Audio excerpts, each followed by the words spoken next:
இப்போ 3 விதமான ஞானம் இருக்கு. ஆமென். ஒன்று அஞ்ஞானம். பார்த்து கொண்டிருந்தவன் உப்பரிகை மேல பார்த்தான், பார்த்துட்டு திரும்பினா பிரச்சனை இல்லை, மறுபடியும் பார்த்தான் பாருங்க, அதான் பாவத்தில் விழுந்துட்டான். பாவம் செய்யறதுக்கு டைம் தேவையில்லை. ஆமென். சொல்ல மாட்டீங்களே அல்லேலூயா.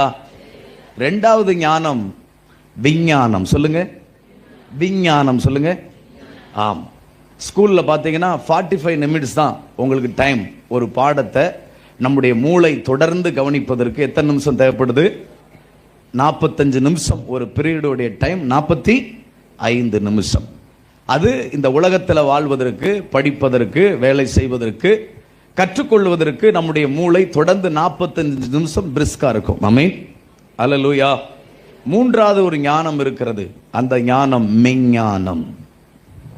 அல்லேலூயா. அந்த ஞானம் என்ன ஞானம்? மெஞ்ஞானம். அல்லேலூயா. நீதிமான்களுக்கென்று தேவன் வைத்திருக்கிற ஞானம் மெஞ்ஞானம். அல்லேலூயா. இந்த மெஞ்ஞானத்தை நாம் கற்றுக்கொள்ளுவது மூளையில் அல்ல, ஆவியில். அல்லேலூயா. இதை எங்க கற்றுக்கொள்ளுகிறோம்? ஆவியில கற்றுக்கொள்ளுகிறோம். ஆமென். அல்லேலூயா. 45 நிமிஷம் கற்றுக்கொள்ளக்கூடிய உலகத்தில் 70லிருந்து 80 வரைக்கும் தான் வாழ முடியும். சொல்ல மாட்டீங்களே அல்லேலூயா. ஆனால் மெஞ்ஞானத்தில் கற்றுக்கொள்ளுகிறதுல மரணமே கிடையாது, நித்தியமாய் வாழ்வோம். ஆமென். அல்லேலூயா. பரலோகத்தில் பெரியவன் சிறியவன் என்னப்படுவான் ஒரு வேதவசனம் இருக்கு, தெரியுமா? இருக்கா இல்லையா? அல்லேலூயா. இந்த பூமியில் நீங்கள் நல்லா படிச்சீங்கன்னா கலெக்டராக இருப்பீங்க. சொல்ல மாட்டீங்களே. 10ஆம் கிளாஸ் தான் படிச்சீங்கன்னா செக்யூரிட்டியாக தான் இருப்பீங்க. சொல்லுங்க அல்லேலூயா.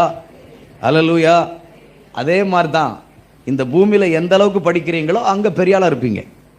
சொல்ல மாட்டீங்களே அல்லேலூயா. ஆமென். செக்யூரிட்டியாக இருக்க போறீங்களா, இல்லை அவர் பக்கத்தில் நெருங்கி இருக்க போகிறோமா?